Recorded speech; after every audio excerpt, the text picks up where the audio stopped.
নমস্কার, আমি শান্তনু। আজ একটি সমসাময়িক গুরুত্বপূর্ণ ঘটনা নিয়ে আলোচনা করতে বসেছি। যে বিষয়টা নিয়ে আজকে মানুষের আগ্রহ অনেকটা কমে গেছে। মেডিকেল কলেজে যে ধর্ষণ ও হত্যার ঘটনাটি ঘটেছিল, সেই ঘটনা জুড়ে দেশ জুড়ে ব্যাপক আন্দোলন হয়েছে। এমনকি গ্রামে গঞ্জে, পশ্চিমবঙ্গ এবং তথা ভারতবর্ষের বিভিন্ন রাজ্যে এ নিয়ে অনেক আন্দোলন হয়েছে, অনেক প্রতিবাদ হয়েছে, অনেক মিছিল হয়েছে, অনেক শোক পালন হয়েছে। আজকে যে ঘটনাটা, আজকে ঠিক এই কিছুদিন পরে এখনও পর্যন্ত সেই ধর্ষিতা, সেই মহিলা ডাক্তারটি বিচার পায়নি। আজকে যে ঘটনাটি আমরা দেখতে পাচ্ছি, গ্রামেগঞ্জে বিভিন্ন জায়গায় আমাদের সেই আন্দোলনের যে স্তরটি ছিল সেটি এখন গ্রাউন্ড লেভেলে পৌঁছে গেছে।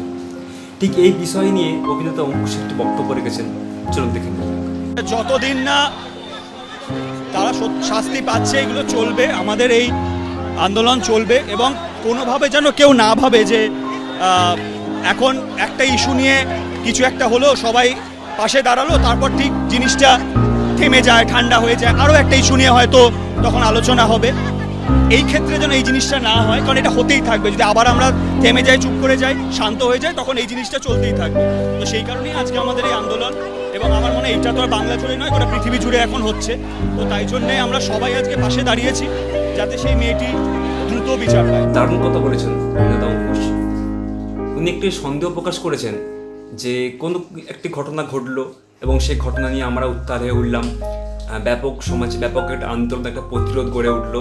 কিন্তু ঠিক যত সময় এগোতে থাকবে, ঠিক সেইভাবে মানুষের মন থেকে সেই বিষয়টা দূরে সরে যাবে এবং আমরা মূল বিষয় থেকে সরে গিয়ে যাবো এবং সেই ধর্ষিতা, সেই মহিলা ডাক্তারটি হয়তো তার বিচার পাবেন না। এই সন্দেহ উনি প্রকাশ করেছেন, যাতে আমাদের এই যে আমাদের লক্ষ্যটা যাতে স্থির থাকে। এমনকি কোনো ঘটনা ঘটলো এবং সেই ঘটনার জন্য আমাদের মুখ সেদিকে ঘুরে গেল এবং আমরা সেই এই ঘটনাটাকে ভুলে আমরা সেই ঘটনা থেকে দৌড়ে গেলাম। এভাবে করলে কিন্তু সমাজ সংস্কার হবে না। উনি খুব দারুণ কথা বলেছেন, ওনার সঙ্গে আমি এগ্রি করি। ওনার এই কথাটিকে আমি সমর্থন করি। উনি যে সন্দেহ প্রকাশ করেছেন এটি বাস্তব। এর আগেও এমন অনেক ঘটনা ঘটেছে যেগুলো ঘটনা হয়েছে এবং সেই ঘটনার মোড় ঘুরিয়ে দেওয়ার জন্য নতুন একটি করে ঘটনার সূত্রপাত ঘটানো হয়েছে এবং সেই ঘটনার কারণে জনরোষ, জনস্রোত অন্যদিকে ঘুরে গেছে, মূল বিষয়টির দিকে সরে গিয়ে। এই ধরনের ঘটনা আমরা অনেকে দেখেছি। কথাটি একটু রাজনৈতিক হয়ে যাবে, কিন্তু আমি রাজনৈতিক কথা বলতে চাই না। আপনারা অতীতে এ ধরনের অনেক ঘটনা দেখেছেন এবং দেখবেন হয়তো ভবিষ্যতে, যে একটি ঘটনা এবং একটি জনস্রোতকে ঠিক অন্যদিকে ঘুরিয়ে দেওয়ার জন্য এমন একটি ঘটনার সূত্রপাত করে দেওয়া হবে যে জনগণ ভুলেই যাবে যে আমরা অ্যাকচুয়ালি কিসে আন্দোলন করছিলাম এবং আমাদের লক্ষ্যটা কী ছিল। এখন তারা অন্যদিকে ঘুরে যাবে। একটা কথা মানতে অস্বীকার করা উচিত নয়, আমরা হুজুকে মতো আমাদের সামনে কোনো একটি বিষয় আসলো, আমরা জি জান দিয়ে তার প্রতিবাদ করলাম, কিন্তু আমাদের প্রতিবাদটি ওই কিছু সময়ের জন্য থাকে, তারপরে আমরা আবার সব কিছু ভুলে যাই এবং আমাদের নিজেদের জীবনে আমরা ব্যস্ত হই। এভাবে করলে কিন্তু সমাজ সংস্কার হবে না।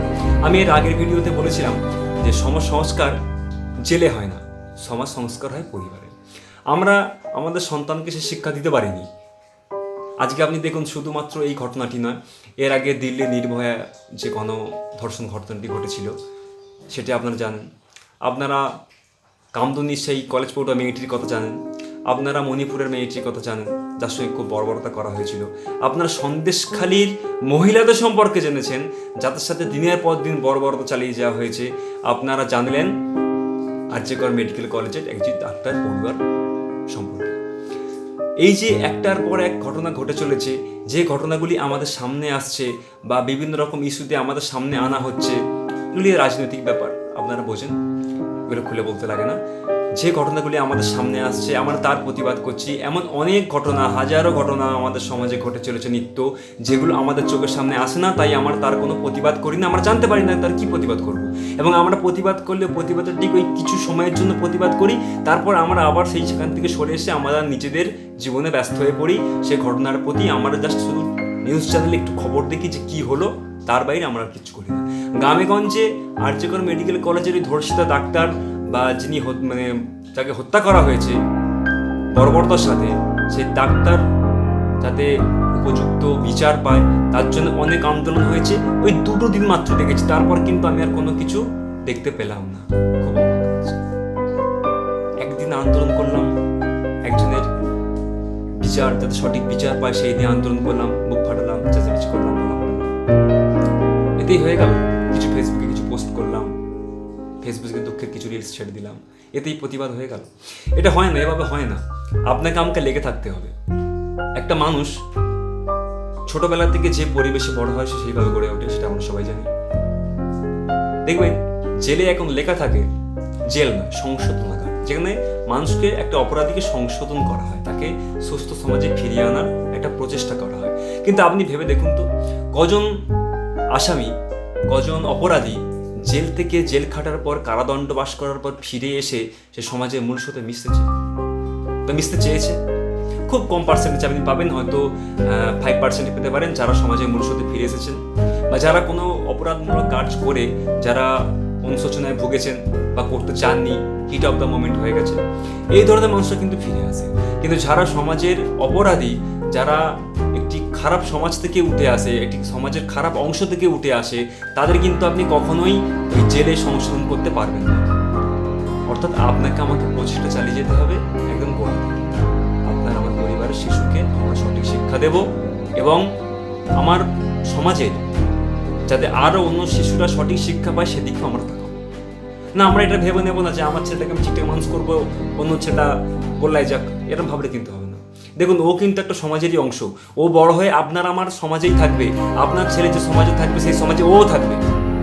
ও যখন কোনো অপরাধ করবে তখন আপনার ছেলেকে ভুক্তভোগী হতেই পারে সেই অপরাধটা সে আপনার ছেলের সঙ্গে করে ফেললো, বা আপনার পরিবারের কারোর সাথে করে ফেললো, আপনার সন্তানের সাথে করে ফেললো। সমাজ কিন্তু একজনকে, সমাজ আমাদের সবাইকে।